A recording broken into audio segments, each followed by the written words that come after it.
Hello, everybody. Welcome to the Dumpster Fire Abortion Shit Show. Starring yours truly, Mike Walters. 3G Greg Henson is here. T-Roy's in the house. Hello. Let's start with welcoming our buddy in. Greg, how are you? Fellas, how are you, my man? What's Doing up? okay. Dealing with the back, but other than that, you know. What is going on with that, man? You're not old enough to have a back issue. I'm finding out I am very much old enough to have a back issue, and I'm shocked at how many people have reached out to me with the same type of stuff. Now, they're way more manly than me. It seems like it's a lot of people that do actual labor work instead of sitting on their fat ass all day like I do. But yeah, there's a lot of people that are dealing with this. I had an epidural on Monday.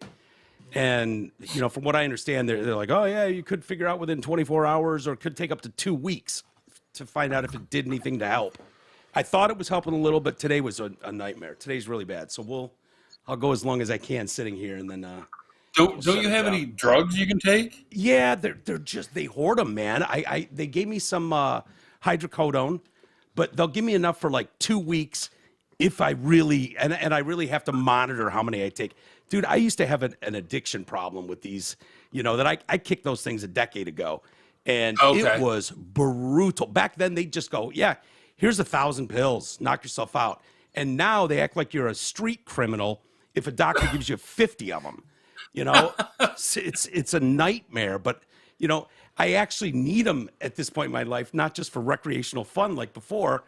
And so it's really disturbing. They've gone from one end of the spectrum all the way to the other, and you know, I don't know how, I don't know where it goes, but you know, something's got to be done. I saw my doctor today, and I was like, I don't know what the answer is, but we got to do something. Whether it's another epidural, or I got to speak to a surgeon, but we'll see. Yeah, you don't want to do that. I've never had a back issue, thank God. Other than some muscular, you know, every now and then when I'm doing manly shit, I might strain it, but But never had. Thank God. You know, the back is just. I know people with bad backs, and that's brutal. It just ruins your life. Yeah, it's one of those things like, you know, you don't realize, how, you know, like you stub your toe really bad, and it's like you don't realize how goddamn painful that is until you do that. You just take it for granted. I've been taking my back for granted because it's all encompassing, the like pain round the clock. Thank God Troy's got these caramels he donates to me, and they help me sleep through the night. But if it wasn't for that, I'd be waking up at 2, 3, 4, 5 in the morning. You know, it's not from Brokeback Mountain, is it? No. At least I don't think so. Not that I haven't done my fair share of Brokeback Mountain, Greg. I've broke a few backs in my day, but not that one. Hey, that was in your experimental stages. You're good. Yeah. Hey, before we get started, you know, we usually go live, Greg, on YouTube and Facebook, and we've just been waiting for issues to come up. Troy and I got banned, both of us, for like 2 months, upwards of 2 months. Yeah, I ended up with for a Pablo Escobar picture. Yeah, for posting his mugshot picture. One of the most infamous mugshots out there. A listener of ours has his face on his email, right, for his business or whatever. It's just got his little shot. And Troy went, that looks like Pablo Escobar, you know, he's got that big shit-eating grin in his picture, and that's what it reminded me of, Escobar's mugshot. And so this guy says, he sends a picture of Pablo Escobar and says, I don't see it. And so Troy's like, no, not that image, his mugshot image, and then he posted the mugshot image. As a comment on his post on Facebook, he just did like a side-by-side picture. Now, this guy posted his own picture and a picture of Pablo Escobar and said, I don't see it. And then the next day, and then I see it, and I put a comment, and I go, no, this one. And I didn't even say it, I think. I just put the picture of it. Boom, instant. Yeah. I'm like, wait a minute, how the hell did I go? Like they perceived it as some sort of cartel threat against someone. And it's in but you got to find the one asshole who reported it, because nobody reported it. It was instant. I mean, the second I posted it immediately flagged and came back up. Yeah. And I was like, okay, no, and I contested it and said, you know, I don't think that's right. And they were like, yeah, well, we do, so eat a dick, and you're going to do this. So then I had a 24-hour ban. And then what pissed me off the most is it was on my birthday that this happened. So I'm on Facebook. I had a million, happy birthdays and things like that. So I couldn't even respond to anybody. I felt like such a dick. Yeah. So the next day I got my 24 hours up and I said, okay, well, first let me get this out of the way. Thank you, everybody, for the birthday wishes. I really appreciate it. Send, get that one on the docket. Right. Second, fuck you, Zuck, and a picture of Escobar, so that I tin cupped it every time I'd get off. I tried changing my profile picture to it, all this stuff, and I was like, And then I tried Judd Nelson in Breakfast Club. Another one. So next thing you know, I got like 90 days. And then I tried to stand in solidarity with him. I posted the picture and just like hashtag I stand with T-Roy. Mm-hmm. And they, after about a week, they found that one, and then they kicked me out. And so we've had this ongoing battle with Facebook over something that was so dumb. Like they took it as a threat, a cartel threat against someone, when it was honestly just like, hey, this guy kind of, one of our listeners sort of looks like this mugshot. And but yeah, there's no place to argue that or go, hey, wait a minute. This is one of the most famous pictures in the world. Yeah, we're not. This isn't a threat. And you can't talk to anybody. Right. A couple of weeks ago, I got banned for a picture I posted about 3 or 4 months ago. Do you remember that fat congresswoman from Rhode Island who got in her bikini and like got up on her front hands and stuff? Oh yeah, the black woman. Yeah. And then on the beach, somebody posted a meme with Biden's face sniffing her crotch, and I posted it, and like 4 months later, someone reported it. Oh my God, I got reported. So I was over at my girlfriend at the Times house, and we were building snowmen out in the backyard, and I, of course, being an immature person, put a snow dick and balls on it. And posted a picture of that. Who doesn't? Yeah, exactly. Right, just screwing around. They flagged that as nudity or porn or something. Come on! Snowman porn. Oh. Yeah. It was like this is getting to the level of unbelievable. You offended the snowflakes. Exactly. It was a frosty fetish. Exactly. You could barely even make it out. It was before like the iPhone cameras are quite as amazing as they are now, and so it was really kind of a shitty picture. Anyways, it was like, you got to be kidding me, But oh my that's God. what they did. That's like that line from About Last Night where he's saying, "Can you see her beaver?" And he goes, "I can't make it out." And he goes, "It's up her leg." Well, we just got flagged again, and as we were about to go live, we were planning on going live at 4:00 on the nose, and we were held up a few minutes because something T-Roy or I did during the show this week. Not this show, got us kicked off of Facebook for... We got a 30-day ban. 30-day ban. Mm-hmm. So a lot of people would watch us live on Facebook and maybe drop a comment or two. That's not the way majority of people listen to us or watch us.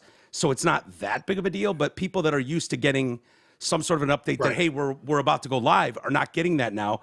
What did they write to us, T? It's the standard generic crap, basically. Fucking Facebook. I hate them so much. That's all. Can't stand it. Let's see. Of course, started out with our standard. I like the Chinese better. Go TikTok. Yeah, right. Your post goes against our community standards on hate speech and insults. That just says if you can appeal it. How we make our decisions. We use the same community standards around the world for everyone on Facebook. Our review team found that your content goes against our standards. Our review team works in many languages to make sure our standards are applied consistently. Sure. Against anybody on the right. Our standards on hate speech and insults. We do not allow content that contains hate speech. This includes attacks on people because of their race, ethnicity, religion, caste, which Greg had to explain to us what that is. Yeah, why don't we let him explain that? Social hierarchy. Okay. So based on their social status. CASTE. Yeah. Yes. It's been around for 3,000 years in India. It's basically you're born into a caste, like you're born upper class, middle class, lower class, and there's very little movement outside the caste. Gotcha. You are where you are. Gotcha. So what? I'm trying to think what an example of breaking that would be. Who knows? Like insulting someone for being a middle class Indian? Maybe. Whatever they say it is. Right? You elephant riding so and so. Right. Also, physical and mental ability, gender, sexual orientation. So basically, if you make a joke about anybody, because I guarantee you nothing we've said is venomous hate speech, but that doesn't mean we don't joke about whatever some idiot did in the news, no matter their color, gender, or whatever. I mean, we'll slam on ourselves and everybody else. This is because of your string of trans stories. Yeah, that's what I can't get enough of them. I'm sorry, I'm addicted. I'm addicted to the trans stories. So examples are that using slurs or other offensive words to insult specific groups and using language that is hateful towards specific groups. This includes claims about coronavirus, womp womp.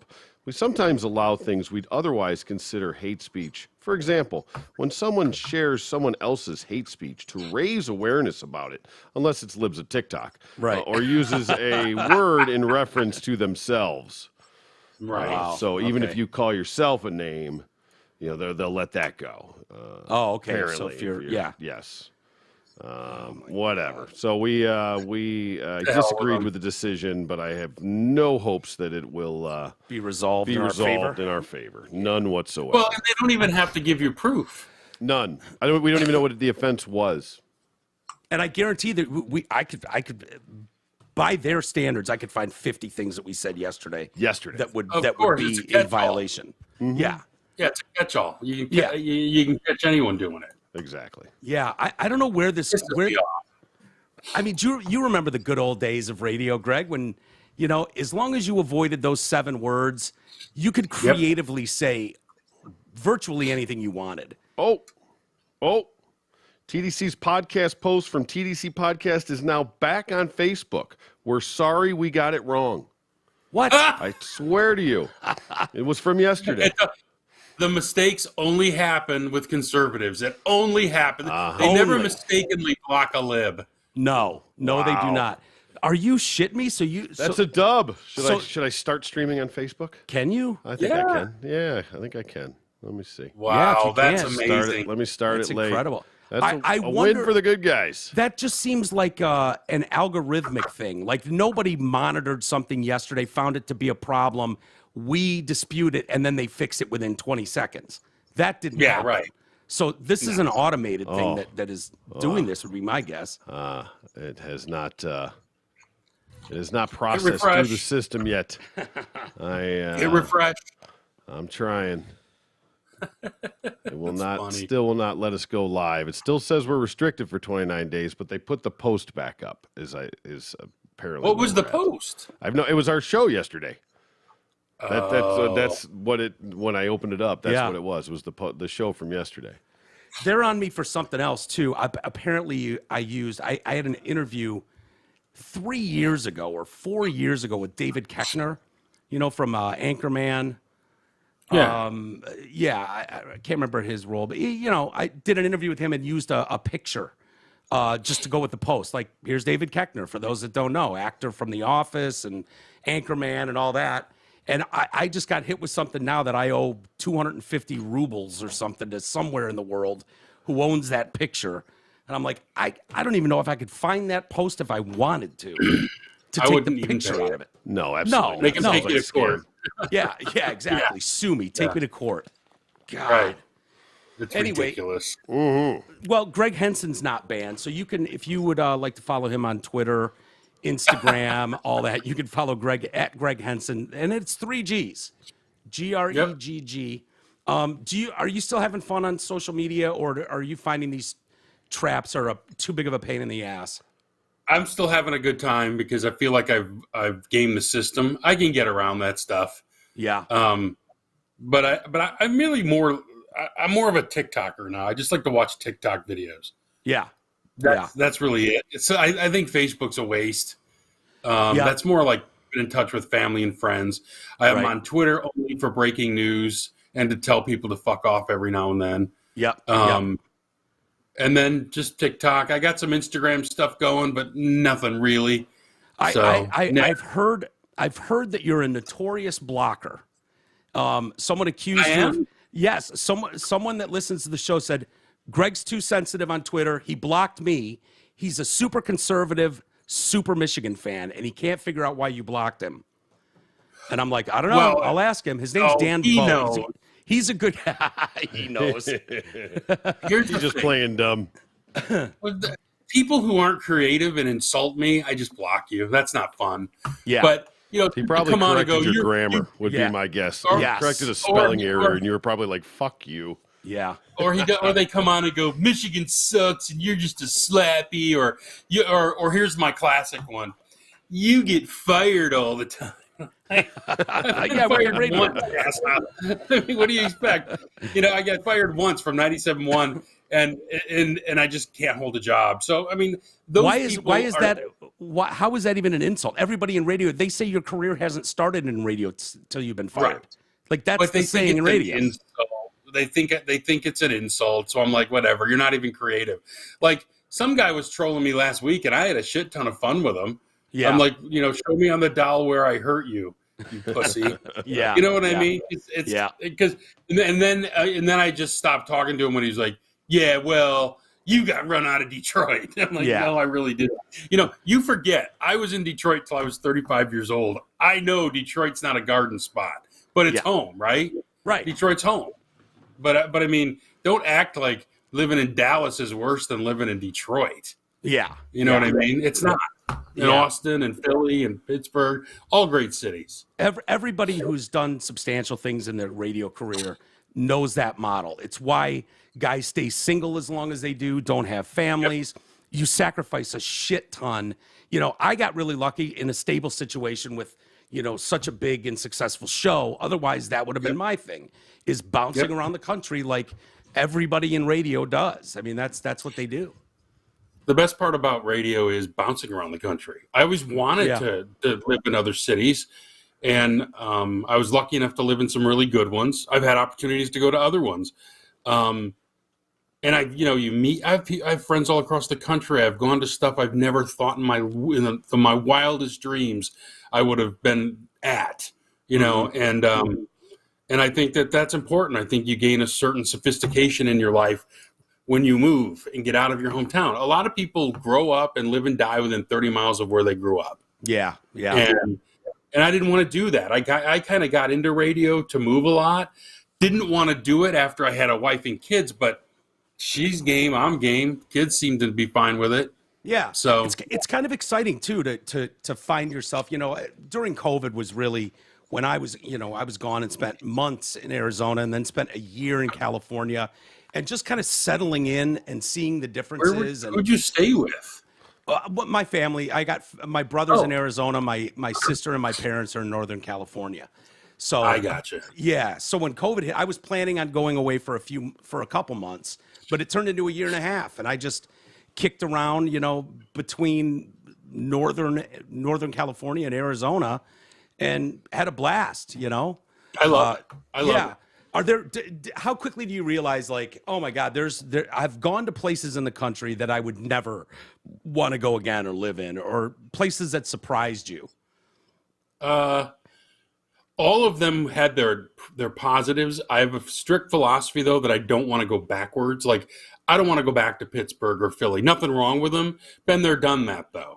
I want to go to places I've never been if I continue to move around. But, the only place I didn't really care for, and it was nothing against Fort Wayne, but I went there to specifically learn news talk. Didn't really want to go to Fort Wayne. But they gave me an opportunity to switch from sports to news. So I went there, hoping someday I could get back and program JR. That was kind of my goal. Yeah. So what did they teach you? What did you have to learn about news?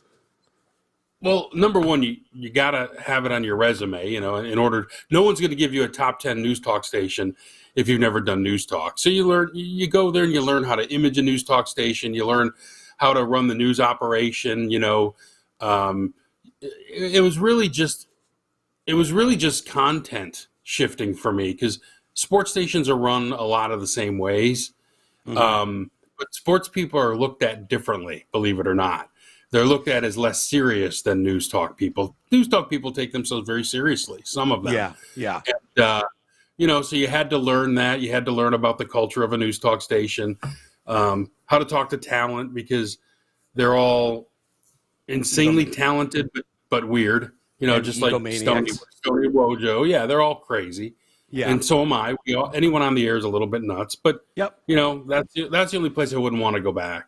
Yeah, I remember, you know, when I left the Drew and Mike show after an internship and bounced around to Kalamazoo and Lansing doing morning, hosting morning shows before coming back. And when I came back to the Drew and Mike show, the very first thing I did for a couple months was help Trudy with the news. So she's got this little cubicle thing, and I would just help her find stories, and then she'd put together a newscast, and she was meticulous about it. Like, she would cut and paste back then, like all the stories she did, and there was like at the end of the year or whatever, you could almost get like an audit, like how much as a news service for your license with the FCC, what are you providing the community? And you had to do a certain percentage. We do it quarterly. You do it quarterly, yeah. So you know what I'm talking about. Yeah, it's for the public file. For the public file. So it's like whether you're mentioning a charity locally in town is good for the community, or an event going on that's good for the community. You have to show proof that you've kept. I don't think Butt Mike was going on that. No. Report. At the end of this table is Butt Mike's mic, by the way. I love it. Don't put it near your mouth, dude. No, it's disgusting. There's probably been 40,000 fucking farts ripped into that thing, and it shows. Right. You got to get that thing put in the Hall of Fame. Yeah, right. If they ever make it into the radio wing of the Rock and Roll Hall of Fame, which I think they deserve. I'd be glad to donate that. Yeah, that's awesome. I wonder. So wait, what was the mentality of stealing that? You know said what? I need to have it. No, it was. Well, I'm super glad I do. I didn't steal it, but one of the engineers what's that? You borrowed it. I borrowed it for forever. Yeah. Sherry Powers, who was great, one a great engineer over there. They were swapping out the mics. They were upgrading the studio or something, and they took that one out. And no one was going to use it, and so I wonder why. I just borrowed it forever. Yeah, I just took it home. She gave me a drop machine too. She's like, "You should have this. We're not going to use this." You know, so I've got the mic right now. You want me to sniff the mic right now? Probably. I encourage. Oh, you're going to do it. I encourage anybody that wants to come over and sniff Mike Clark's mic. Yeah, there you go. I don't know if you can do it. Oh God, it actually smells like shit. Yeah, that's Mike Clark's mic. There, you can attest to how. Yeah, no, I'm good. You're good. I can see the nicotine stains on the end. Oh though, yeah, for sure. Yeah, that's one beat up mic. But he would rub it, you know, right on his butt, so you get that sound. Oh yeah, that famous classic shuffling sound, and the whole room would go dead silent whenever he stood up. To that, it was like, oh God, what's coming now? Here we go. Yeah. It was awesome. Mike. Yeah, he's great. I love it. Yeah, iconic. Yeah, we actually had meetings about Butt Mike, because you couldn't do like when they started cracking down. They went after Dominski and Doyle pretty hard, and because I think they were doing like the what are all the things like the terms for banging your girl, like you know, come in her face and punch her in the nose, and it's called the jelly donut. You know, yeah. Like the angry pirate. Exactly, and there's 1,000 of them. Didn't Dominski and Doyle get in shit for going down that list? I thought they did too. Yeah. They got some FCC, you know, barking up at them, and so we were worried about what we could get away with, because Mike was actually farting into a microphone, and the lawyers determined that because Mike then interpreted Butt Mike, that it was that Butt Mike was its own personality, and so that it wasn't just a fart, that it was actually a member of the show, and they could justify us being able to do that on the air because Mike voiced it and gave it a personality. That's amazing. Yeah, yeah. Well, we did that with Michelle's boobs. We interviewed her tits all the time. How would you do that? Would she rub her tits on the mic and? No. I would send. We had a harmonizer in the other room. Oh yeah. And I would send Flounder, who is our producer, and Bill in the other room. They'd each get on the mic and they'd argue, being that Michelle liked the left boob better than the right boob. Yeah, saying left tit, right tit. situation. Right. Yeah. And they would just fight. They would just fight with each other like they were kids. And then we'd interview her herpes on her lips when she break out. It'd be a good bit now with the political fucking climate being left and right.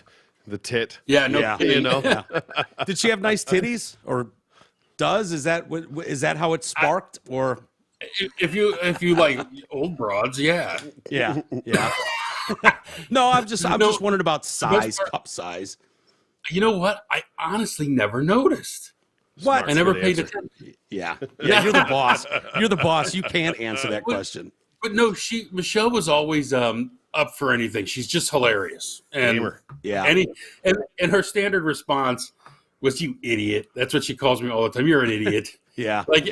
I'll post stuff on her. She posted a picture of her when she was little last week, and I went, "Who is this boy?" Yeah. One word response: idiot. Yeah. You like her a lot. I can tell. I do. You guys have a She's great on the special radio. relationship. Yeah. Yeah. When you get those gamers, great. when you get those gamers on the air, Trudy was like that. Trudy, was up for whatever, Nothing offended her. She's going to come back at you just as funny. Yeah. Yeah. You got to when you get a crew together like that, it's different. It works. Yeah. You can tell when you've got chemistry in a room, and it's special. And people that don't understand that don't understand it. Why that? Right, because they don't realize a lot of shows exist and hate each other. Yeah. There are shows on the air right now that are wildly successful where the people don't like each other. Mm-hmm. Mm-hmm. Well, big personalities come big egos, and there's famous ones. I used to know a lot more than I remember now, but I know there's people that they can't even be in the same studio.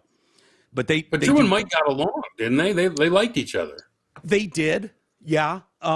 Certainly not perfect, and there's a book that could be written about, all the behind the scenes stuff through the years. But yeah, genuinely, they're both non-confrontational, as confrontational as they could be on the air. They were not like that with each other at all. I don't think money was ever an issue, that just never came up. But Drew was different. Drew is different in that he would, when contract time came around, they'd want to sign him and lock him up for years, and he'd be like, "Well, I want you to take care of our guys, Mike and Mark." And they'd be like, yeah, we'll get to that. Let's get you signed up. And he would go, "I'm not signing shit until you take care of them," which, right. I mean, I don't have to tell you how rare that is in the radio world. Right. Normally it's every man for himself. Right. Exactly. Yeah. There was a Wojo story there though, back in the day, where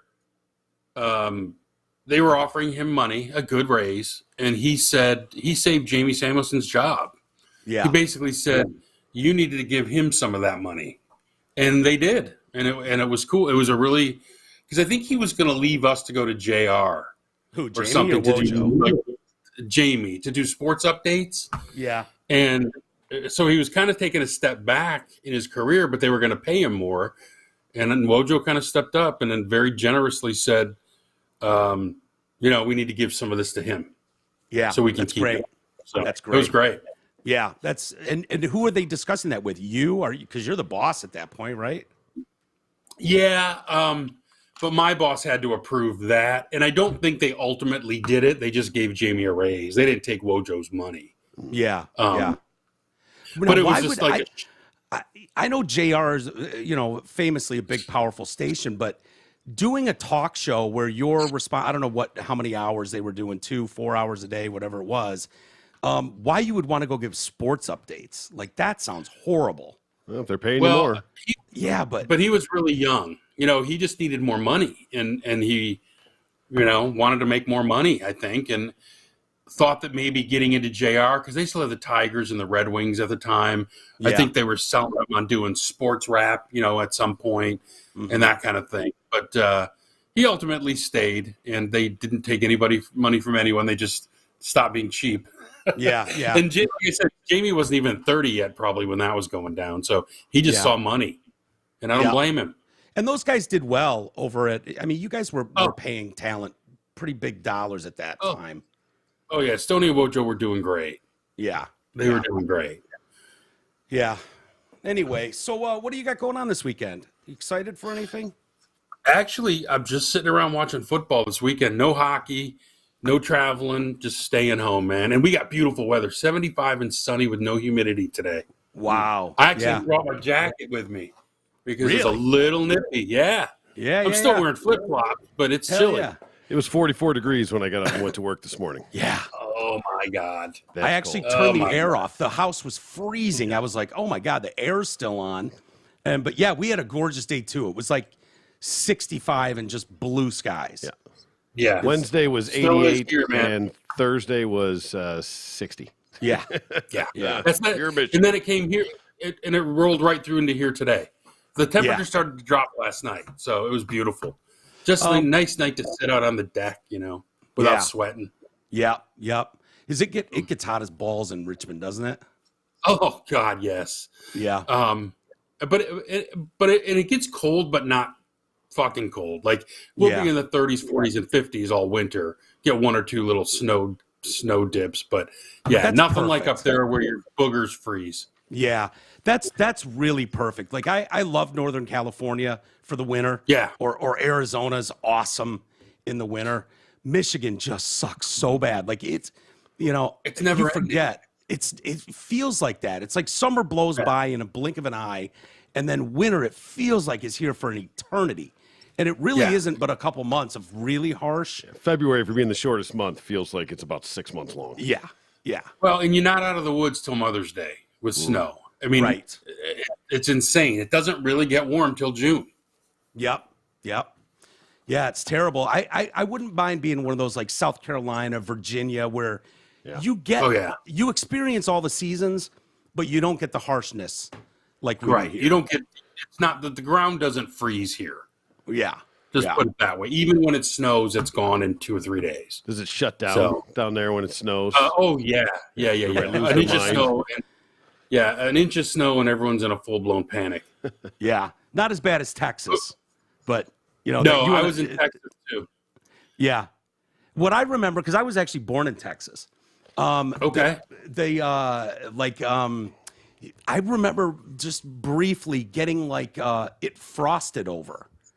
And they shut the whole damn I was born in Victoria. Way down south? Yeah. And my dad was in the Navy, and we were on, is it Whidbey Island? I get them confused, like one of the islands up in Seattle where my brother was born, and then I can't remember if Whidbey Island, I think, is down in Texas, but on some base area. But it just, froze over, the ground froze over a little bit overnight, and the whole city was shut down. They didn't know what the hell to do. I know. Yeah. When I lived in Texas, you had to cover your outside spouts, or they would break if it got too cold. Really? Yeah. Oh yeah. Big time. God. But that was Austin. That's kind of where south of Austin it never got that cold, but north of it up to Dallas you could get snow. Yeah.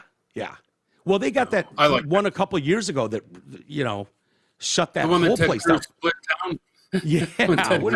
Went to Cancun or something? Yeah. Left the dog. I'm out of here. Yeah, I don't blame him. I'd have got the hell out of there too. They lost power for forever. I know. And everyone who could get out got out. Yeah. Sorry if you're poor. Yeah. I never understood that people were so pissed like he abandoned his state. I'm like, okay. Right. No, he didn't. Here comes our cash charge. Yeah. Right. There it goes. Hey, so that's awesome. I love hearing that you're not going anywhere. There's nothing better in the fall than having nothing on the docket except I know. I gotta at some point make some nachos, but other than that, I can start at 10 in the morning and go till 1 in the morning. And just later than that now. Yeah, you're right. What do you think? I mean, Michigan's got what, Maryland this weekend? Yeah, probably another blowout. Yeah. What do you think of their? Did you like their decision to go with McCarthy and just give him the reins? Oh yeah. I think decision's made for him now with Cade getting hurt. Oh, did he get hurt? Yeah, I didn't even hear he's that. out a few weeks at least. Okay. Yeah, they better hope that there's no other injuries. Although I don't know, Bowman might be fine, because they're not really playing anybody till Penn State. Right. So they got 3 more weeks. So, but that was, I think, the right decision. And I expect Cade to transfer. I mean, if I were him, I'd call Iowa tomorrow. Yeah. Hit that portal. And, I mean, after the year's over, hell yes.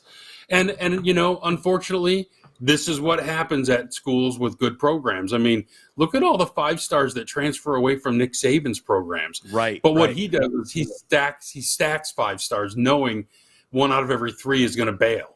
You know? Do you like that, the way this is now? Do you like the new system? Yeah. No. It's basically free agency. I think. Yeah. Yeah. Right. And like that kid, the Pittsburgh receiver, won the Bolitnikoff Award and then transferred to USC.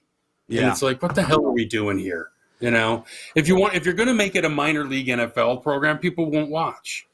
Right. Because why not just watch the real thing? Yeah.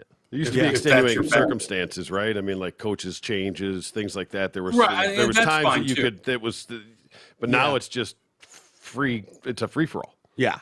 Yeah. And you just don't want to be there. You can change. They should just go back to making them sit out a year. That's a great deterrent unless you're miserable. Yeah. If you're miserable, you should be able to leave, sit out a year, and come back and play. Yeah. Yeah. Yeah. I mean, I guess if you go somewhere and you're expecting to play and you get beat out, and you could go to a smaller school or somewhere and actually play, and then which you could always do somewhere. Yeah. So that year feels like an eternity when those kids are sitting out, though. When they do. Transfer. I don't want to go back.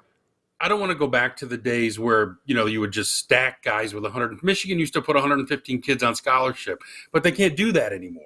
Mm-hmm. And now it's only 85. So the talent's already split up a lot, but I don't want to go back to where they're just shelving kids to keep them from going somewhere else. Yeah. But it's the wild, wild west right now. And with NIL money, they should make you sit out a year so you can't chase free agency. Yeah. So you'll think twice about sitting out a year. That kid would have never left Pitt for USC if he would have had to sit out a year. Yeah. Yeah. He would have finished up and gone to the NFL draft. Do you think Cade has a good future do you think he's got a professional chance? No. But what about McCarthy? Yes. Yeah. I think people are getting carried away with him, though, right now. We don't know enough. But I saw some slapdick from Pro Football Focus say that he thought he had an NFL future as a number 1 overall pick. And I'm like, how can you even say that? He hasn't played anybody yet. Let him get into a game. No. Yeah. And let him get into a game. I mean, any idiot can look and see the kid's got talent, but you don't know what's in his head. You don't know how he's going to react when a real edge comes after him. You got to see these things. People just everyone's Skip Bayless now. Right. Where it just makes some stupid proclamation, hope that it sticks. It's ridiculous. Yeah, I don't know but how I do think he's going to be good. How you look at any football player who you haven't seen play through adversity, and by adversity I mean just a tough game where you've got 2 minutes left on the clock and it's your job to finish it and close it out, get that big win. When you're just blowout central, this is the preseason we're watching Michigan go through, and you've got nothing. And wait until somebody schemes for him. Defensive coordinators aren't stupid. There's going to be guys who go, oh, this is how, it's no different than Michigan having to scheme for a quarterback who's a dual threat. You got to stop the run and make him throw the ball and then hope your guys are covering. I mean, it's simple yet complicated, and they'll figure it out. Can he read defenses? We don't know. Yeah. Let the kid play a little bit. I've talked about, my 49er love. I'm a slappy for the Niners. And, Trey Lance obviously snapped his ankle last week. And that might be the end of Trey Lance, to be honest with you. Like, you guys probably hope. Part of me does. I hate to say that, but I didn't see it. I've told you guys that. But this kid played 1 season at North Dakota State. The next year, COVID year, he played 1 game. Then he sat for a year, and then he played 1 game and blows out his ankle, and he's done for the year. You're looking at 4 years where this guy hasn't played a competitive game of football, essentially. Right. By the time he comes back, they already wanted him gone. Yeah. I mean, I know it's racist to even say that, but I don't know of many players or people that can literally take 3 years plus off from playing competitive football and be a value. Or I don't know. I just look at that and go, dude, he might be done. Well, and you always wonder about their willingness to come back after an injury. I mean, let's face it, being in the NFL is a tough job. Yeah. And, we saw it with DeAndre Levy from the Lions, took a big contract, never played another game. Mm-hmm. Ziggy Ansah wanted the big contract. They gave it to him. He never played. Was it Kenny Galladay? Oh, Kenny. Yeah. Classic. Galladay. Yeah. But that was smart of the Lions not to get suckered on him because he didn't want to play anymore either, obviously. Javid Best was concussion problems. Javid Best. Yeah. That's what I was thinking of. Yeah. Yeah, man. But when he got concussed that time and laid in the end zone with his arms straight up, remember that? Yeah. KTFO. It was brutal. Mm-hmm. Yeah. What was that, T? Knock the fuck out. Knock the fuck out. Yeah. Yeah. So have you circled the wagons yet, my man? Where do we stand with the Lions? Because I got to tell you, dude, I'm fired up. I'm feeling it. Look at the disappointment. I told him we were going to wear all our Lions gear. For yeah. You realize it's the fucking Commanders, right? Yes, maybe the worst team in the league, one of the worst teams in the league. They're supposed to have the Redskins are supposed to have a decent defense. Chase Young wasn't playing. No, I know. Yeah, that doesn't. But good. They went out Shut and did this what they shit were down supposed right to now. do. Stop it. Stop it. You Hold got a little on. 2-inch boner now. I know I do. But you will admit the Eagles look legit. They lost by 3 to the Eagles. Okay, relax. You don't give them anything for that? What do they have to do? What does this team have to do to Win a make playoff you game. win a playoff? Well, they can't win a playoff game in week 3. Well, true. So I won't care because I don't believe it. But in week 1, they didn't ever have a chance to win that game. Yeah. They never had the ball with a chance to take the lead. They didn't get the fucking doors blown off either, though. Well, they were down 17 and then got an onside kick. I mean, yeah. I have an emailer that's taking issue with that very take of yours. Which one? Which one? That they never had a chance. They didn't. Okay, Greg. And he only gave boy. you 1 G. Oh, boy. That's disrespectful what as shit. the- That's That's a disrespectful total as shit. slight. Oh, my God. He is totally fronting. First, let me say I've loved listening to you for a long time. Big fan of the new show with Mike and Troy. But your point of the Lions never having the ball with a chance to win against the Eagles makes no sense to me. There is literally no difference between not converting on 4th down to lose by 3 and not stopping them on 4th down to lose by 3. One play needed to be made to have a chance, and it wasn't, regardless of which side of the ball. That said, we played what appears to be the best team in the NFC, really tough, and lost by 3. We curb stomped the Redskins, and we're going to beat Minnesota this weekend. I can't wait to hear your excuse after we're 2-1. Love, Connor. Yeah, I'm going to run out and get myself some face paint. This is the guy who is going to say that every year no matter what. He's a slappy Lion fan. Mm-hmm. They didn't have they were down 17. They didn't have the ball with a chance to take the lead ever. You could say what you want about being stopped on 4th down, but they didn't have the ball with the chance to take the lead. They never did. They could have tied it, but you can't. You were down 17 points for the bulk of that game, and then you get an onside kick and score to make it look respectable. Yeah, that's the biggest moral victory I've ever heard in my life. And you know what, buddy? You're not going to be 2-1. You're going to be 3-0 in moral victories. Yeah. Moral victories don't do much. When we stop celebrating moral victories is when you know you're turning the page. You know that. What's that guy's name? Connor. What was that guy's name? Connor. What? Connor probably owns an LA Lions T-shirt because we won the Super Bowl last year, right? Yeah. No, for the I'm not hating Connor. That's the Pablo Escobar lookalike. Yeah, that is. You're right. That's the same guy. Yeah, that guy's gotten us in shit before. Oh, okay. Tell him to fuck off.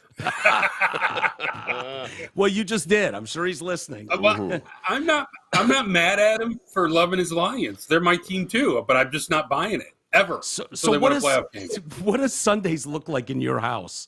Oh my God. Do you yell at the TV? You would laugh your balls off. My kids are sitting there. I got a 19-year-old and 17-year-old boys, and I'm cheering against the Lions just for no fucking reason. Why? Because I don't care. Because I don't expect them to do anything, and I just want to be pissed off. So, like, anytime the Lions are fucking up, they look at me and they're like, "What is wrong with you?" And I'm like lifelong Lion fan here. That's what's wrong with me. That's it, you're jaded, and they just laugh. My oldest this morning said, "Dad, why do you hate on your own team?"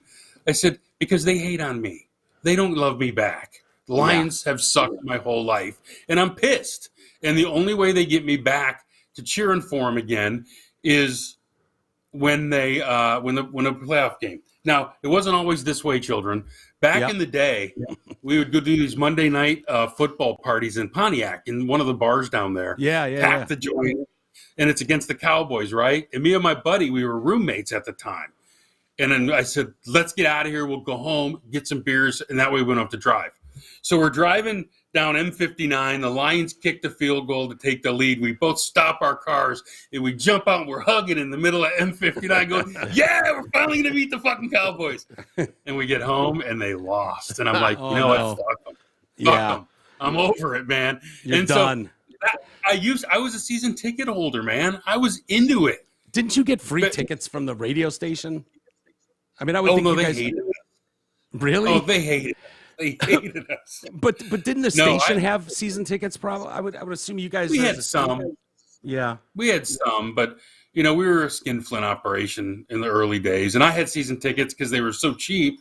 I would get them, and me and my buddy went for years and years and years, and I just said, you know what, enough of this shit. Why am I supporting this year after year? And I gave it up. I'm line free. I'm not emotionally invested anymore. I could Sounds like it. But I hope Dan Campbell wins, honestly. I hope he wins because I think he'd be a fucking riot like Wayne was if he won. Yeah. But I just see too much slappiness going on with him. Yeah. And so outside of a playoff win, then what would it take? Like if they start out 4-1, or 4-2, I know it's a big if. There's something, Greg, I've been a fan of the Lions my whole life, basically. I understand the ineptitude. I understand how bad they disappoint you every year. I understand some of the worst football you've ever seen. This, for whatever reason, still feels different to me. From all the losing years, and am I just falling for Lucy holding the football here? Matt Millen was different. Steve Mariucci was different. Yeah, Millen was going to come in, and you had Junior coming in, and it was all new, and we're going to be great. Marty Morningweg's a brilliant offensive mind, and Mariucci will whip him into shape. Schwartzy's a hard-nosed defensive guy. Heard it all, dude. I can't buy it. Coach. I don't coach that stuff. Old Bobby. I'll coach that stuff. Bobby lives right by me here. Really? Bobby's a Richmond guy. He came to an appearance one night with us. Really? I had to see him naked in the locker room one too many times. Yeah, but he's a sweet guy. Yeah. Hey, man. If it turns you on, that's your problem. No, not at all. That was the problem. I was like, oh, Jesus, I don't need to see this guy nude going into the fucking whatever, the showers. Do you ever need to see any 60-year-old nude, to be honest with you? Yeah. But no, I guess I'm not. I can't. I set the standard for myself, win a playoff game. Hell, even get in the playoffs again and we'll talk. But you win a playoff game and I'm back on board. But I can't buy it anymore. And I don't think any Lion fan should. Of all people, you shouldn't be buying this crap. Yeah. Well, I don't know. It does feel different to me. Like seeing the blocking schemes and knowing what this offense is doing right now, where they're averaging like 4.3 yards a carry before being touched. I mean, what's his name has 20 carries and 200 yards. He's averaging 10 yards a carry right now. I mean, that against none of the Commanders. Yeah, and the Eagles. Right. Yeah. Right. Well, but you know what's going to happen. And Amon-Ra St. Brown is killing it too. That dude's unbelievable. You know what's going to happen. Swift's going to get hurt. Yeah. He's already a little. You know what's going to happen. He's always beat up. St. Brown will be fine because he seems to be. That guy's just pissed off and angry, and he just wants to show everyone drafted receivers ahead of him. Yeah. Was anything better than him naming all the guys ahead of him in Hard Knocks? That was brilliant. Awesome. Yeah. It reminded me of the Brady Six documentary where Tom Brady has never forgotten, the Chris Redmonds and the, oh my God. Gino Carmazzi, the 49ers draft, who's a goat farmer now. Yeah, right. Yeah. He's never forgotten those 6 quarterbacks drafted. He shouldn't. I mean, well, the thing about the Lions, though, they're still my team. I'm not out cheering for the Steelers. Yeah. But I don't want to bother with it until it's serious. I've been there, done that. Cautiously optimistic, at least. Find some common ground here. We're not slappies. We're not thinking they're going to the Super Bowl, but we just feel like it's trending in the right direction. Hopefully. Yeah. When you say something feels different, it's not Dan Campbell. It's Brad Holmes. Yeah. That makes me feel different. Okay. That's where I could get on board with the drafts look a lot different. The free agency looks like shit. They didn't bring anybody in. But I'm kind of okay with saving the money till you're ready to win. Because you gotta manipulate the cap to get a quarterback on his rookie deal. Mm-hmm. A good quarterback on his rookie deal. Yeah, hopefully the biggest draft, problem possibly. this year. Yeah. I mean, we'll see. I think I'll take Brad Holmes. What were you going to say? The biggest problem this year? The biggest problem this year is if they win 3-4 games, they're going to end up with a quarterback from Kentucky, and I just don't think that's the one you want. So you think this coming year is a quarterback draft year? I wanted one more shit year because I wanted Bryce Young or C.J. Stroud. Yeah, right. One more year of shit. No, and then you get Buckeye quarterbacks. No.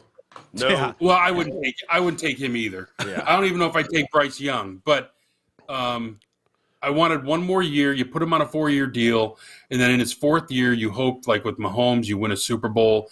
Because if he's on a cheap deal, now you're spending money on your defense and free agency, and you can make a 2-3 year run. Mm-hmm. And maybe get to a Super Bowl. But Troy and I were talking about this off air just before we started about because I want the best for the Lions. He wants them to go 0-17 and just one more year. Shank on purpose the game-winning field goal, just like we could have beat you, but we didn't. That's his attitude, which I totally understand. So the scenario I played out for him, and I'll play it out for you. What if the Lions are in that middle of the pack first round where they're drafting 12, 13, 14, where you're really not getting one of those 5-star, guys, those almost automatics. But then they've got that weird pick from the Rams, right, for their first round pick. And so say that lands at number 30. What is the value of that? If you were to try to package a 30 and a 12, could you move up substantially enough to get to where you could get a quarterback that you'd really want? Depends. If there's a team in a full rebuild, they'd get bricked up for two first round picks, because you want to add depth to your team. And so we still need that as well. Right. The Lions are still kind of in that mode where, look, I don't hate Jared Goff, to be honest with you. I just don't. No, me either. I don't think he's not god awful. And his contract is more manageable going forward. So maybe they don't just take 2 first-round picks this year, add depth to their defense, and keep Goff another year. Quarterbacks aren't always drafted. The one you don't always have to get one at the top of the first round. That's why I think they like Will Levis at Kentucky, because he'll be a middling first-round pick. Mm-hmm. Yeah. So I'd rather have that top 5 pick and trade out of it if we needed to, than right. Because this roster is still very depleted. Yeah. I actually ran into Aiden Hutchinson at the gas station a couple days ago. Oh yeah. Yeah. And then was he alone? Yeah, he was. He's driving a full-size bright red Bronco. Beautiful. Oh, I like those Broncos. And dude, I'm so embarrassed of this, but I asked him for a picture. Oh my God. Yeah, I know. I was that guy. Did you give him a hand job too? No. But Did you go, Hutch? Hutch, it's you in person. A grown-ass man. A grown-ass man. A fucking 50-year-old man asking a child for a picture with him. What an idiot. Yeah. But, actually, there's something charming about that. You go for it, buddy. I would have been in the car if I was with you going, what the fuck? As normal people would. I was so embarrassed. I almost hit his Bronco. I was taking the turn, and he was pulling up to the pump, so we were right next to each other. And I'm like, oh, shit, that's Aiden Hutchinson. And he probably grew up listening to you. Probably, but he had no idea. You didn't drop the "Don't you know who I am"? No. At first, I know Drew Lane. At first, I was Joe Cool. I was like, "Hey, what's up, man? Sorry, didn't mean to almost clip you there. Good luck on the season. Like, I'm in the know, but I don't want to bother you." And then I went into the gas station, and the guy that runs it, Ray, is a buddy of mine. We went to high school together, and one of the vendors was in there, and they were talking NFL, and I was like, "Yeah, interesting. You've got Aiden Hutchinson in your parking lot right now," and they're like, "Oh shit!" So they had to go out there and the guy, and I was like, "Yeah, do you mind taking a picture?" And the look on his face was like, "Really? Sure." And I was like, "Oh, you can't be sick of it already." No, he wasn't. But the pump there is kind of fucked up. They've got a new computerized pump, and it's kind of a pain in the ass. And Aiden was struggling with it. So I was like, just figure out the gas pump situation, and then we'll take it. And I took that picture, and I just felt like the biggest dick in the world. I just drove away, just like, oh God, I don't know. Did you get douche trills by yourself? Yes, I did. Well, you know what's interesting? I would have rather have met his old man. Yeah, I'd rather because his old man was a beast. Or his mom. His mom's beautiful too. Yeah. That whole family's like out of a fucking J. Crew catalog. Yeah. He's a big dude. I hear he's a little dinged up too. I don't know what that means. He looked fine, from my perspective. He looked no noticeable limps. No noticeable limps. You heard it here first. He's playing Sunday. We're breaking news here on the shit show. Yeah. He looks fine. I think he's gonna be good to go on Sunday. You can count. Did you get down and massage that hamstring for him? Yeah. Come here, Hutch. I'll bust that up for you. So would it surprise you? Oh my God! Why is that pressing against my leg? Who is this tiny fat man? Who's tiny old fat man who's fully turgid? How's the groin? Why is this tiny little fat man rock hard massaging my fucking hammies? What's going on in this town? Close your mouth, fat old man. So we'll wrap it up here. I'm not afraid to take heat. I admitted it. I'm an asshole, and I understand that. So the Lions do play the Vikings this week. The Vikings seem like two different teams. Jekyll and Hyde, whether they're at home or on the road. They look like absolute shit last week on the road. Got smoked by Philly, but the week before they owned Green Bay. Do you think the Lions have a chance in this one? Because seeing Jefferson shut down by Slay was comical. Watching him go off the week before looked unstoppable. Looked like the best receiver in the league. The Lions should get a guy like Slay. Yeah, they should. Yeah. I'm never a believer in the Vikings for some reason. They're like the St. Louis Blues to me.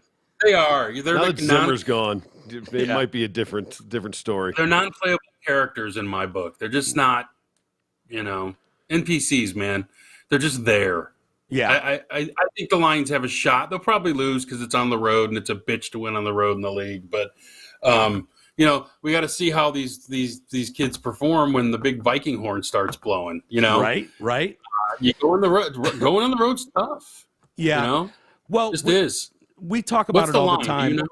No, I don't know. It's maybe I can't imagine it's probably more than 3.5, 3.5 yeah, probably. It's probably usually 3.5. Yeah. Yeah. I don't know. Seeing a mobile quarterback against the Lions, it's like that's their kryptonite. You get someone that can move in the pocket, they're screwed. And 6. Vikings favored by 6. Mm-hmm. Wow, that's a big spread. Yeah, they're home. Well, it's 3 plus 3 for being home. Right. Yeah. But having an immobile quarterback, and I don't know that Kirk Cousins is immobile, but he's certainly no Jalen Hurts. My good buddy Aiden Hutchinson, he should be able to get home, right? He should be able to. Do you have the picture in your wallet? No, it's a screensaver. I'll send it to you off air because I didn't even post it on social media because I look like such a piece of shit. So I'll send it to you screen? Huh? It's his lock screen. It's my lock screen. Yeah. How about the Colts only getting 5.5 with the Chiefs? It seems that's low. it. Yeah. Maybe I have to open a FanDuel account this weekend. Right? Yeah, I tried that last year. I tried that last year. It didn't work out so well. I was out by week 4. After winning the first one with the guaranteed for the grand or whatever. Yeah, I got $1,000. I bet on the 49ers to beat the Lions, and I bet early enough in the week because that line moved so much that I would have lost that bet had I made it on game day. But I made it. So they gave you $1,000? Yeah. First bet guaranteed $1,000. You lost it all? I lost all of it by week 5. By week 5. So you never used any of your own money? No, not a penny. I got to do that. What's your promo code? No, I think they're still doing that. As long as you're a new customer. So. If you're a new customer, they each have their own thing. Yeah, I think there's one that's $200 for 5 or something like that now. You load in 5, they'll give you $200 on that $1,000 one is the one you want, though. Yeah. Find that why wouldn't one you just game. open one with every book? Why wouldn't you just open one with every book? You could, because they know they're going to win. But then you got to change. Well, you're either going to lose it all or win it all. Or you hedge your bets and pick different games and different ones. That's true. So yeah. What's your promo code? Hutch's Dong. Asshole. And on that note, I'll send you the picture. You can alter it however you like. Look at him. He's jerking off to it. He's in heaven. I feel like a bigger asshole even now than I did prior to telling you. Am I making it worse? Big mistake. Yeah, of course. Yes, you're making it way worse. Thank you. Anyway, all right, Greg, enjoy football this weekend, and let's do it again next week. Yeah, enjoy that Hutch photo. Stare at it dreamily. Yeah, I need a big one of those big posters for my wall. Get a fat head. Dude, you get a stand up of it. Seriously, get a fat head. Dude, put it right cardboard cutouts of the picture. Yeah. Cut a glory hole in Hutch. You guys are killing me. The glory hole. I'm going to start doing the eye black, too. I'm going to do the eye black on Sundays. Well, the worst thing is when you're at the fucking gas station every time he pulls in. Yeah. Hey, Hutch, it's me. You want to get coffee? Do you know what other famous people I've met at that same gas station? Bob Seger. No, not Bob Seger. Yes. Michael Stone. Stony and Wojo fame? Of Stony and Wojo fame. And he kind of brushed me. He kind of blew me off. I was like, "Hey, Stone." He never looks you in the eye. He's like this. Yeah. He didn't give a shit. You know what we got to do? Huh? Here we go. Here's one for you. He tweeted out yesterday that he's on Cameo. Oh no! So, was that like a $7? We gotta. But it's $15. Like Stoney needs $15. He's a millionaire. So what the hell? Here's the thing we should do though. We gotta each send him a script and then edit it together. Yeah. To make it brilliant. To make it sound like he's like he's having sex with Hutch. Yeah. The gas station.